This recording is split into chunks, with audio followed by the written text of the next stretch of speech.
오늘 은혜 받으실 하나님의 말씀은 시편 66편 10절에서 12절까지의 말씀입니다.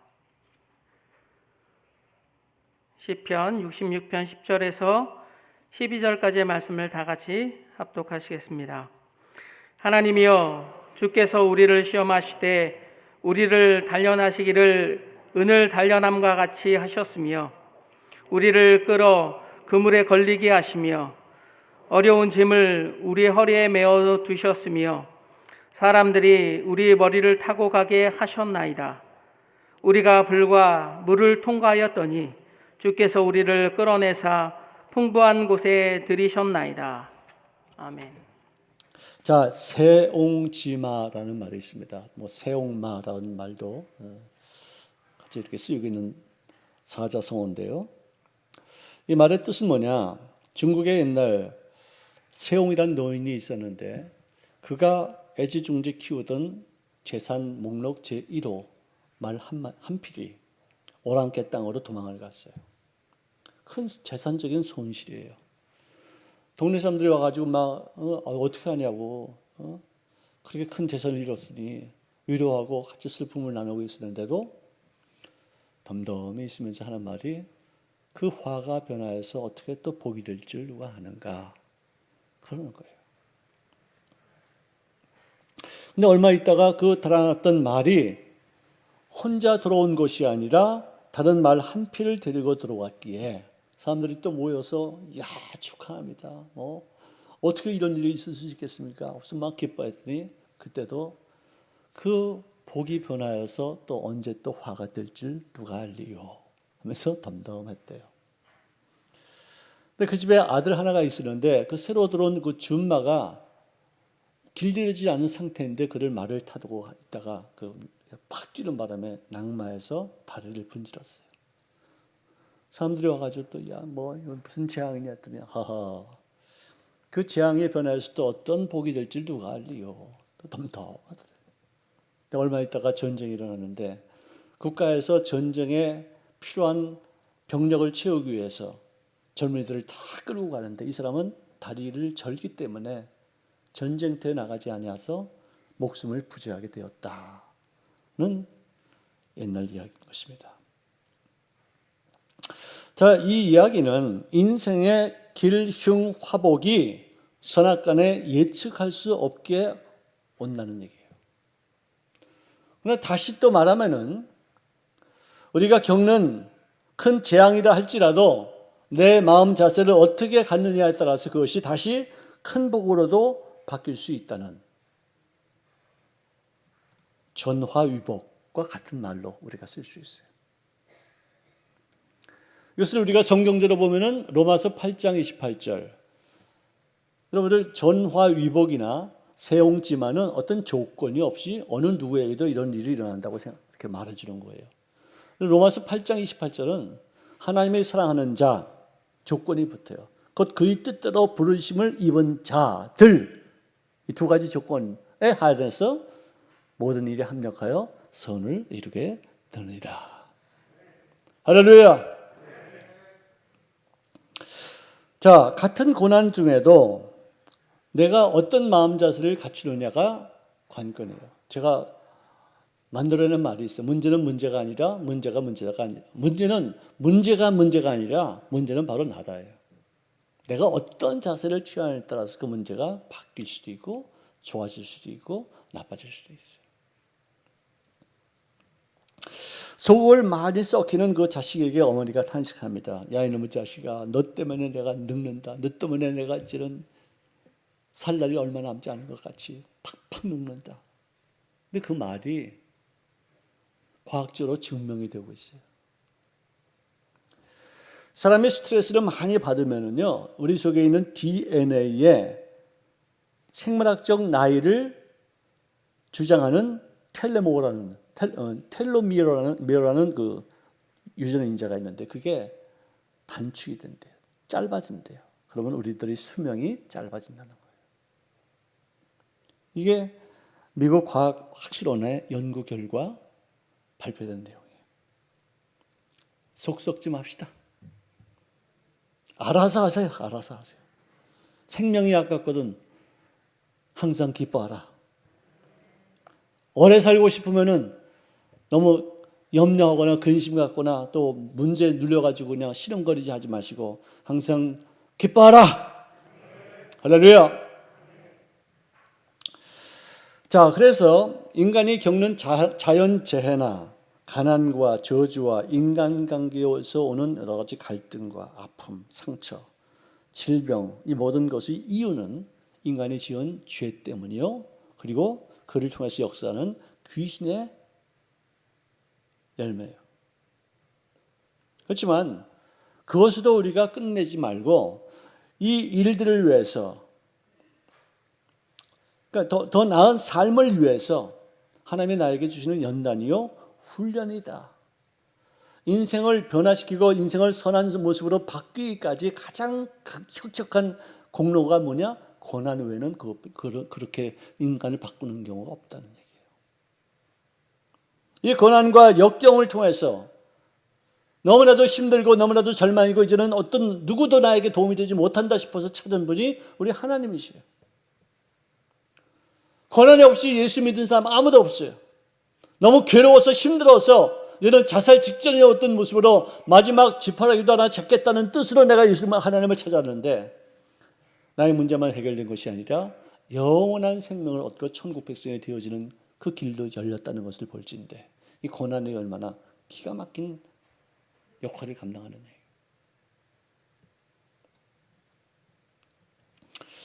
여러분들 이스라엘 백성들이 출애굽하고 나서 가나안 땅에 가기까지 그들은 항상 원망하고 불평했어요. 원망과 불평은 문화예요. 노예 근성에서 나오는 문화예요. 우리 예수 믿기 전에 우리 대한민국 사람들은 항상 원망, 불평, 탄식, 누구 탓하고 용서 못하고 이런 어떤 문화 속에 살았었어요. 기독교 문화가 아니에요. 그래서 하나님의 징계를 드립니다. 불뱀을 막 풀어가지고 하루에도 수만 명씩 막 죽고 뭐 쓰러지고 자빠지고 막 하니까 백성들이 나와서 모세에게 하나님께 기도해서 이 뱀들이 우리를 떠날 수 있게 좀 해 주시옵소서. 그래서 이 징계받는 것이 너무 고통스러우니까 모세에게 중보자로서의 역할을 감당해달라고 탄원하는 거예요. 그랬을 때 그는 불뱀을 노수로 만들어서 장대에 달아. 그를 쳐다보는 사람은 어느 누구든지 몇 번 물렸든지 어느 곳에 있든지 하여간 그를 쳐다보는 그런 사람만큼만 치료를 받는다. 아니, 뭐 내가 그거 본다고 해서 내가 뭐 치료받을 거야? 무슨 소리 하지 마. 미신 떨지 마.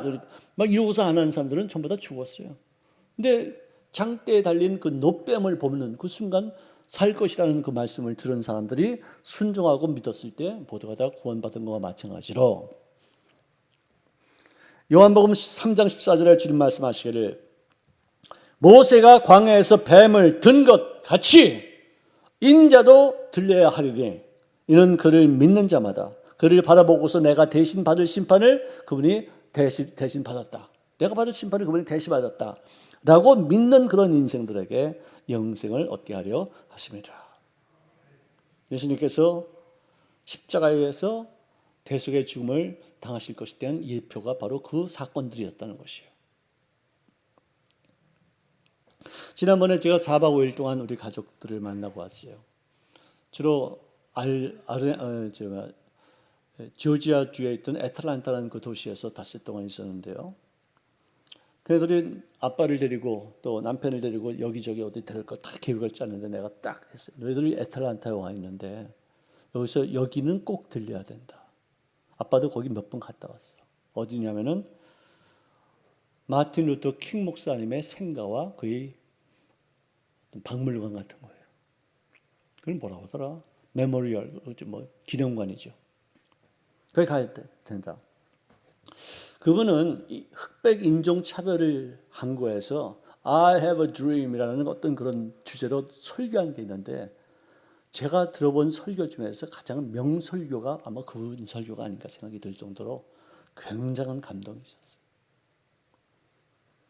근데 그것보다도 그 배우의 이 설교를 하기까지의 어떤 배우의 어떤 그런 어떤 그 설교 내용이 있는데, 그건 뭐냐면은 100여 년 전에 에이브라함 링컨 대통령을 통해서 오랜 동안의 노예 생활의 종지부를 찍는 새로운 날을 약속하는 노예 해방 어음의 서명을 그가 했다. 그런데 이 신성한 의미를 이행하지 않는 이유가 뭐냐?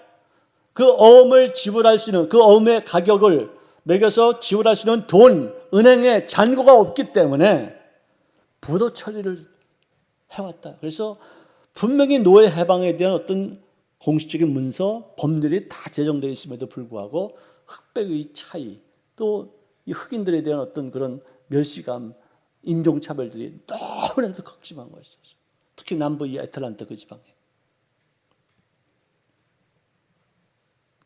이제는 이 부도 수표를 헌금으로 바꿔야 할 때가 왔습니다. 이렇게 말했어요.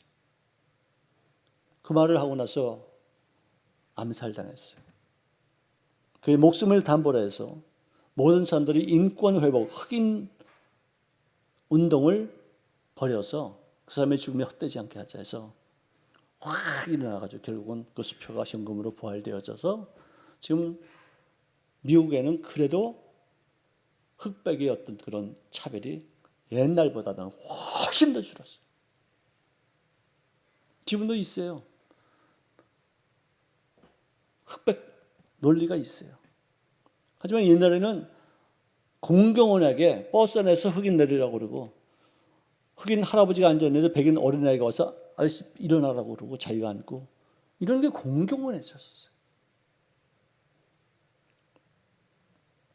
그 흑인이 인권을 회복하고서부터 황인들, 우리들까지도 엄청나게 많은 혜택을 얻었어요.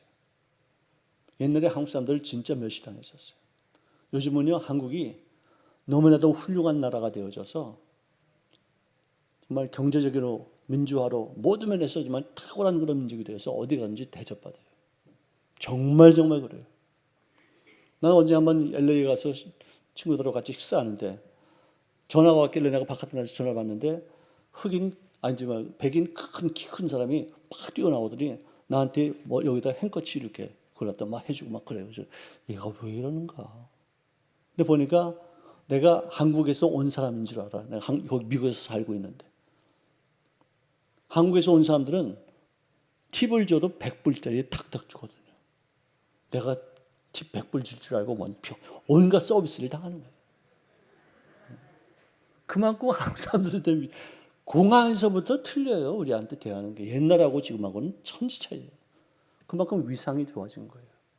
그래서 흑인들도 지금 이제 교육도 시켜야 되고 그들 중에서도 훌륭한 인물들이 많이 나오니까 흑인들을 무시하면 안 되겠다. 흑인 중에서도 대통령 나왔잖아요. 그래가지고 흑인들의 어떤 위상이 많이 좋아지는데, 흑인들이 아무래도 좀 교육도 좀 못 받고 좀 가난하다 보니까 범죄율이 좀 많이 이렇게 높아요. 그러니까 백인 경찰들이 그 사람들 막 쏴주고 그러니까 또 막 난리가 나고 막 그러는데, 어쨌든 지금은 그래도 마틴 루터 킹 목사님의 죽음을 통해서 또 그리고 많은 사람들이 흑인들이 정말 좋은 모습으로 이렇게 나타나기 때문에 인권이 많이 회복되었지만 앞으로도 그래도 좀 더 많이 회복이 되어야 될 것이라고 생각합니다. 어쨌든 이것도 일종의 하나의 전화위복이죠. 우리 신앙도 어떤 단계가 있어요. 맨 처음에 우리가 갈급합니다. 목마릅니다. 삶의 어떤 그 빈곤함을 느낍니다. 영적으로 너무나도 정말 목마르죠. 그리고 인간의 한계가 있고 인생이 무엇인가, 가치가 무엇인가, 내가 왜 사는 것인가, 이런 것 때문에 너무나도 방황하다가 고독하죠, 적막하죠, 절망 가운데 빠져 삶의 의미도 없죠. 무의미, 정말 이러다가 하나님을 만나고서 인생이 얼마나 기가 막힌지 몰라요. 우리가 예수 믿고 나서 나는 한 3년 동안은 이렇게 날아다녔어요. 정말 너무나도 아름답고 너무나도 이런 평화, 이런 기쁨, 이런 자존감, 이런 삶의 가치, 이게 얼마나 큰지는 뭐 너무나도 진짜 그야말로 허니문 시즌이죠. 신혼여행 온 것 같은 거예요. 황홀합니다. 하나님의 위로가 있고 주님의 나를 얼마나 귀 여긴 것인가, 나를 얼마나 소중히 여긴 것인가를 막 속속들이 막 느끼고 감사하고 기뻐하고 찬송하고 춤추고 이런 때가 있어요. 근데 그때가 지나고 나서 시련이 다가와요. 트라이얼, 스텝 오브 트라이얼. 고통을 체험하는 단계예요. 슬픔과 고뇌. 옛날에 예수 믿기 전에 어떤 그런 것과는 질적으로 틀린 어떤 깊이 있는 고통이에요. 그런데 인간을 신령하게 만들고 인간을 보다도 지혜롭게 만드는 데 있어서 더 나은 도구가 이 고통이라는 것 외에 뭐가 있겠느냐.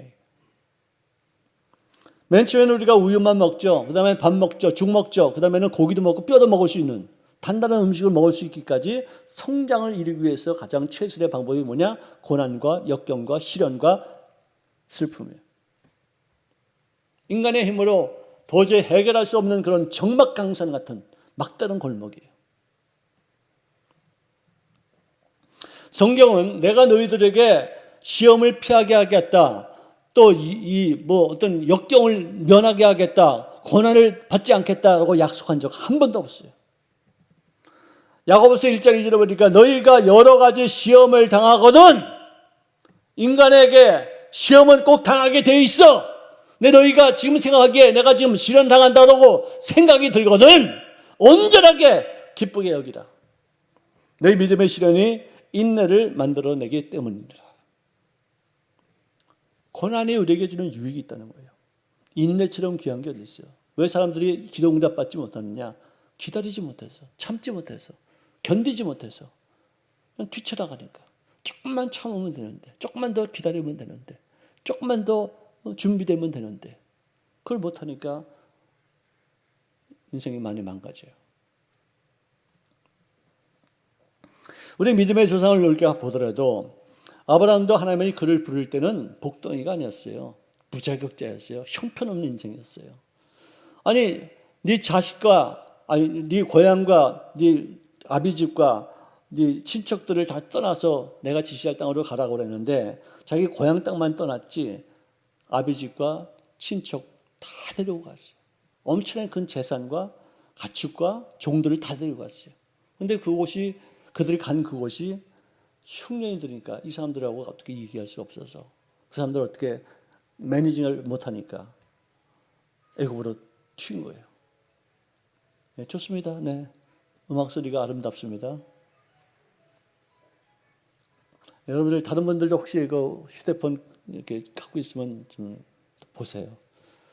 그 휴대폰이 막 이렇게 울리면은 그걸 끄려고 들지만 이렇게 엎어놓으면은 꺼져요. 엎어놓으면. 지금 스위치 찾느라고 지금 저랬습니다.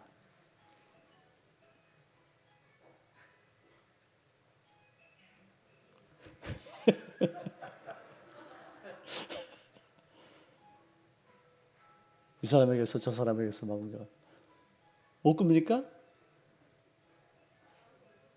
예? 그 누가 옆에서 좀 꺼주세요. 아예 끄세요. 그냥 스위치 다 끄세요. 네. 자, 아브라함은 어떤 사람이냐? 애굽에 내려가니까 거기는 무질서해. 법도 없어. 막 죽이고 막 빼앗고 막 탈취해요. 근데 가만히 보니까 자기 아내가 너무나도 이쁘니까 이 아내를 취하기 위해서 남편 나를 죽이겠다 생각이 들어서 여동생이라고 속여서 목숨을 부지하는 거예요. 그래서는 그 여인을 자기 아내를 왕에게 시집을 보내고 돈 많이 벌었어요. 여러분들 돈 많이 벌어서 그 사람 행복했을까요? 정말 너무 비참했을 것 같아요. 그러던 사람이었어요. 많은 훈련과 연단과 역경과 슬픔과 고뇌와 정말 뭐 정신없는 어떤 여러 가지 어려운 일들을 통해서 이 문제는 하나님과 함께 해결해야 될 것이다라는 생각을 하게 되어지고 나중에 하나님이 얼마나 그의 인생 속에 강하게 권리를 주장할 때 그는 자기를 포기할 수 있었는가 하면은 자기 아들까지도 제물로 바치라니까 바칠 정도의 그런 사람이 되었어요. 그것을 인정받고 나서 주님께서 너는 이제 가나안 땅을 너에게 유업으로 주노니 믿음의 조상이 될지어다. 이렇게 한 거예요. 너무나도 놀라운 얘기죠. 이삭은 자기 아버지에게 끌려가서 번제물로 번제물이 되어 희생이 되어질 상황인데요. 이거를 번제물이 뭐냐 하면은 양이나 염소나 소를 죽이는 거예요. 죽일 때 어떻게 죽이는지 아세요? 도끼로 머리를 쳐서 죽일까요? 아니면 심장을 그냥 칼로 이렇게 뭐 뾰족한 탁 찔러서 죽일까요? 어떻게 해서 죽이는지 아세요? 전문가 아니면 심장 한 번에 찔러 못 죽인대요. 전문가 아니면 이 머리 쳐가지고 한 번에 못 죽인대요. 급사하죠, 이건. 그런데 다른 방법을 쓰지 않고 여기 동맥을 끊어요. 그럼 피가 뭐 완전히 솟구치죠. 그런데 이 죽을 때까지 소는 한 20분 걸리고 양은 한 15분 정도 걸려요. 시간이 걸려요. 그렇지만 고통이 없다는 거예요. 그렇게 죽여요. 뭐 잔혹하죠. 여러분들 옛날 구약 때 하나님 앞에 드리는 그 제물을 죽이는 걸 누가 죽였는지 아세요? 내가 제물을 끌고 와서 제사장이 죽이지 않아요. 내가 죽였어요. 그 죽이기 전에 안수를 제사장이 한 줄 아세요? 내 죄를 네가 대신해서 죽어라고서 내가 그 제물에게 손 얹어서 안수해요. 내 죄를 네가 업고 가라. 그래가지고 뭐 아주 잔혹하죠. 피비린내 나죠. 제사가 정말 너무나도 좀 끔찍한 그런 어떤 형태예요. 예수님의 십자가에 못 박으신 것이 그거예요. 내 죄를 그분이 업으신 거예요. 그렇게 엄청난 그런 희생을 당했어요. 온몸이 비틀성해 됐어요. 그렇게 잔혹하게 죽임을 당할 수가 없어요. 그래서는 각을 떠요. 각을 뜬다는 게 뭐냐면 모든 마디마디마다 다 자르는 거예요. 그래가지고는 그 나무 토막에다가 올려놓고선 다 불을 태우면은 하나님께서 그걸 맡고 야 향기롭다. 굉장히 좋아하셔요. 왜? 내가 받을 심판을 이 짐승이 받아서 죽었기 때문에 나를 구원시킨다는 뜻으로 굉장히 기뻐하시는 거예요.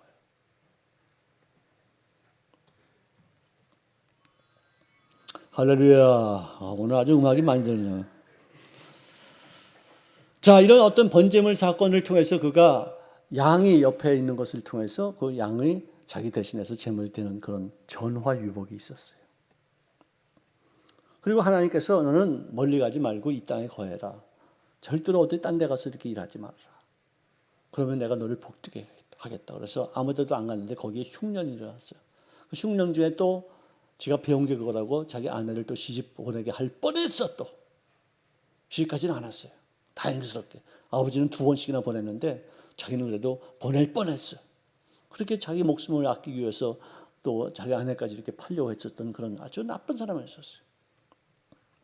그랬는데 그는 목동이었음에 불구하고 창세기 26장 12절에 보니까 이삭이 그 땅에서 농사하여 그 해 100배나 얻었다. 창대하고 왕성하여 마침내 거부가 되었다. 그런 모든 역경 중에서 그는 결국 나중에 환골탈피해서 역전 드라마를 쓰는 거예요. 야곱도 어머니의 야망이 있었습니다. 자기 자신이 이제는 장남이 되어야 된다. 또 이 축복권도 내가 받아야 된다. 어떤 그런 서로 꿈이 야합이 되어져서 아버지를 속이고 형을 속이다가 결국은 목숨을 부지하기 위해서 외삼촌 집으로 튑니다.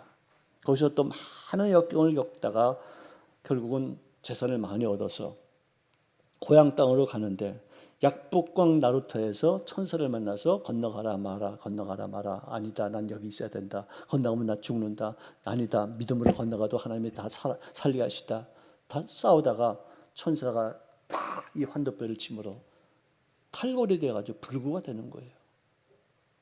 그래가지고 내가 여기 있어도 죽고 건너가서도 죽을 바에는 내가 건너가다 죽자 하는 마음으로 쩔뚝쩔뚝하고서 약복강을 건너갔는데 형이 자기를 죽이기 위해서 20년 동안 벼르고 칼을 갈고 있다가 400여 명이나 되는 많은 군사를 걸리고 그를 죽이러 왔다가 쩔뚝쩔뚝하고서 돌아오는 모습을 보고서 네가 나한테 해먹고 가더니 결국 20년 만에 이렇게 형편없는 사람이 되어서 왔느냐.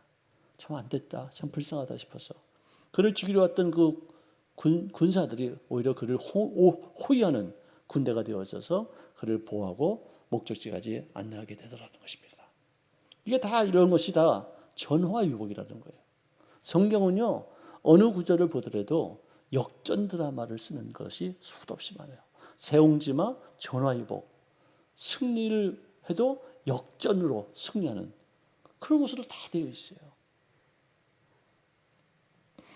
요셉도 형들에게 배신을 당해서 끌려간 곳이 어디냐? 보디발의 집이었어요. 거기서 또 유혹을 거절했다는 것으로 인해서 감옥에 갇혔는데 그 감옥이 정치범 수용소였었어요. 13년 동안 그가 그 엄청난 그런 고뇌를, 그 모진 고통을 받고 자기 인간적인 방법으로 탈옥하려고 많이, 추록하려고 많이 애를 썼는데 하나님께서 어떤 정한 기한이 있기 전에는 거기에 머물게 하셔서 결국 뭐냐?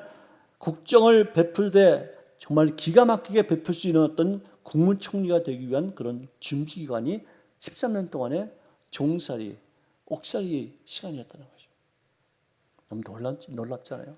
그래서 우리가 이 성경을 보면서 우리는 소망을 가질 수 있는 것이, 참을 수 있는 것이, 인내할 수 있는 것이, 내가 정말로 하나님의 계획과 이 범주 속에 들어가 있다면은 이 모든 역경도, 이 모든 슬픔도, 이 모든 고뇌도, 이 모든 진짜 말할 수 없는 탄식도, 정말 이 배신감도, 이 억울한 일까지도 다 합력하여서 선을 이루게 될 줄로 믿습니다.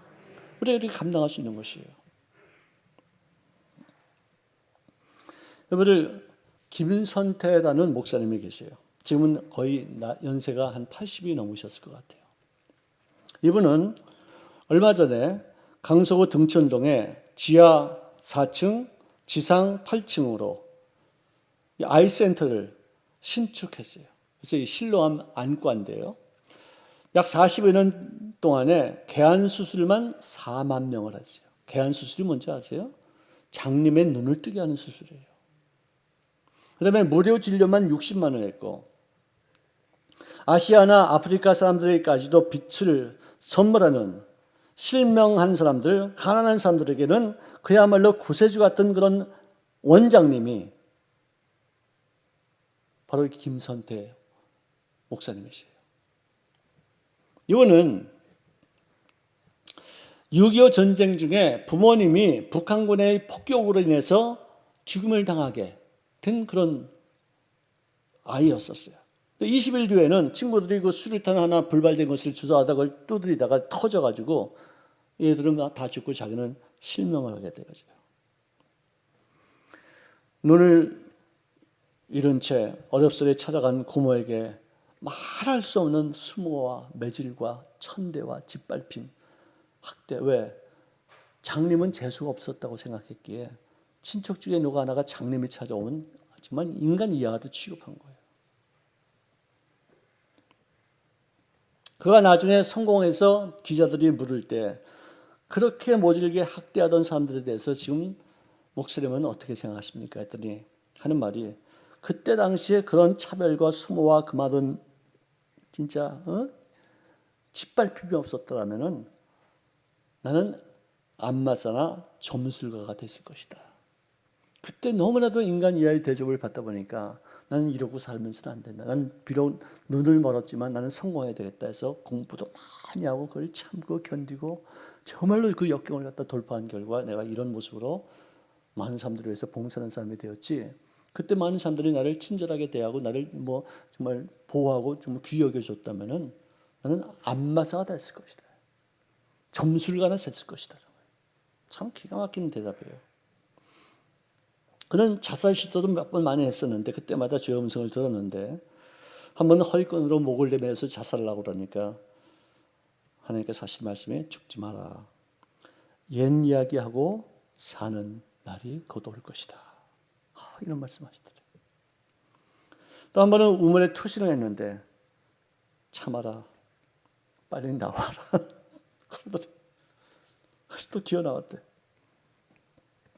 그래서 이제 길거리에 나와서 이제 거지 노릇을 하는데 다른 거지를 작년에 왔던 각설이 그래서 뭐 올해도 또 왔네 그래서 막 각설이 타령을 하고 분빠하고 거지 같은 행위를 하는데 이 사람은 각설이 타령 부르지 않아요.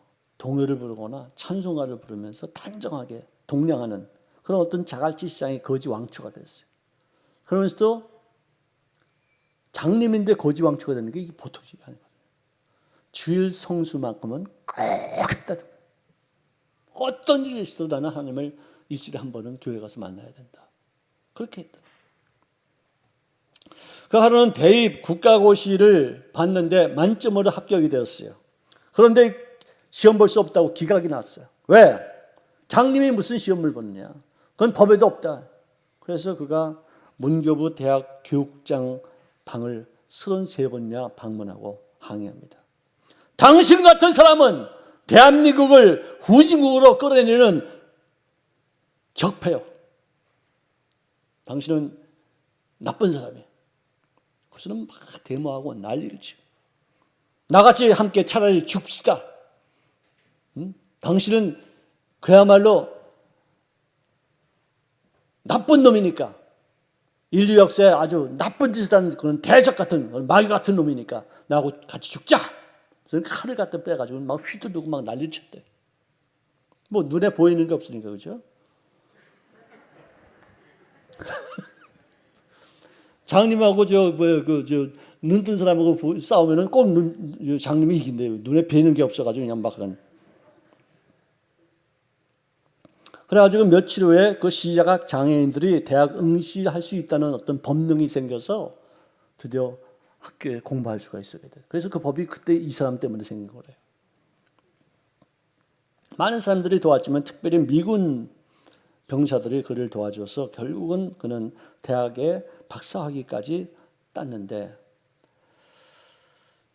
그러면서도 그때도 짓밟힘도 많았고 많은 학대도 있었고 많은 멸시도 있었고 수도 없이 좌절했는데 어떻게 이렇게까지 왔습니까? 라고 기자가 물었더니 학대하는 사람도 많고 나를 짓밟는 사람들은 많았지만 근데 훨씬 더 많은 사람이 나를 도와주었습니다. 참 감동스러워요.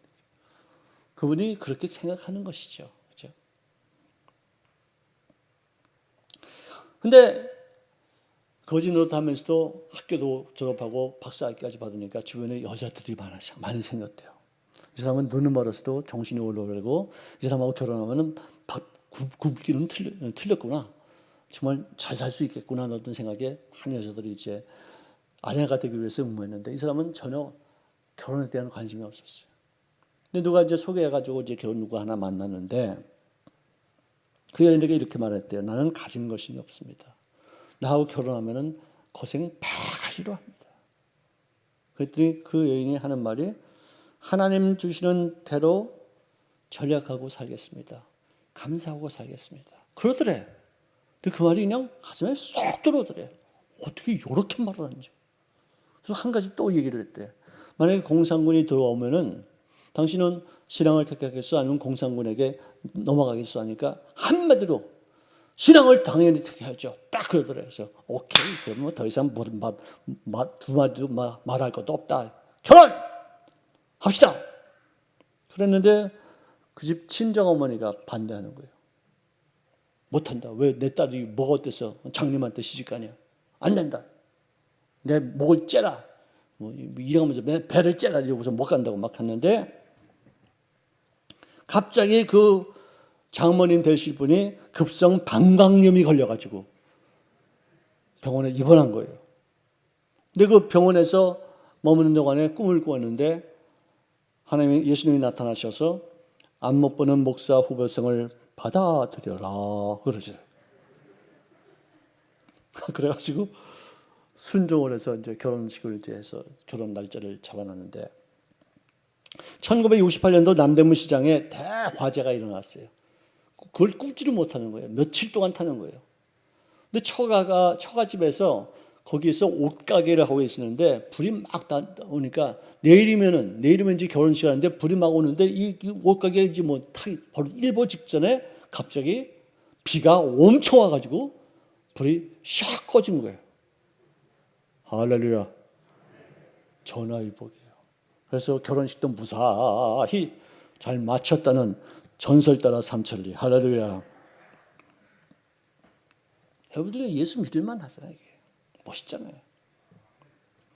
시편 66편 오늘 본문 말씀 보니까 주께서 우리를 단련하시기를 은을 단련한 것이 하셨다. 은 단련한 거 불에 넣었다가 딱 두드려 패고 그냥 두드려 넣었다가 패고 불에 넣어서 새빨개 달아서 막 두드려 패고 또 물에다 넣었다가 막 이렇게 하는 거예요. 이 은을 단련하는 거예요. 우리를 끌어 그물에 걸리게 하시고 그물에 걸리면 꼼짝달싹 못하는 거 아니에요?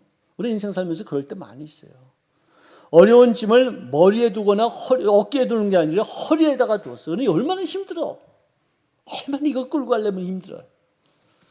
사람들이 우리 머리를 타고 가요. 우리 머리를 타고 가면서 짓밟고 우리를 업신여기고 진짜 막 욕되게 하고 막 정말 자존심 다 상하고 그냥 삶의 어떤 의욕도 용기도 다 빠지게 만드는 그런 상황이 들 때가 있어요. 그랬는데 우리가 물과 불을 통과하고 났더니 주께서 우리를 어떻게 해요? 끌어내서 거기 있지마 이리만 나와 이리와 끌어내서 할렐루야. 그 구덩이에 그 엄청난 그런 시련 속에서 그냥 내버려두지 않아요. 지금 우리를 질질 끌고 나와서 어디로? 풍부한 곳에 들이셨나이다. 할렐루야. 이게 전화의 복이에요. 이게 꼭 우리들이 인생에 나타나게 예정되어 있는 각본이에요. 우리가 태어나기 전부터 하나님께서 우리의 모든 인생의 그 책을 다 써놨다고 그러잖아요. 거기 그렇게 기록되어 있어요. 거기. 우리는 망할 수 없는 존재들이에요. 우리는 잘못되기는 어떻게? 틀린 사람들이에요. 어떤 시련이 다가올 때 우리는 어떤 변화가 있고 어떤 성장이 있고 어떤 은혜가 있을 것인가를 기대할 수 있어야 돼요. 전화 위복은 하나님의 택한 백성들이 겪는 전매 특허입니다. 어떤 경우에도 낙심하지 마십시다. 항상 감사하고 찬송하시기 바랍니다. 그때가 반드시 올 것을 믿고 준비하는 우리들이 다 되시기를 주의 이름으로 축원합니다. 기도하겠습니다.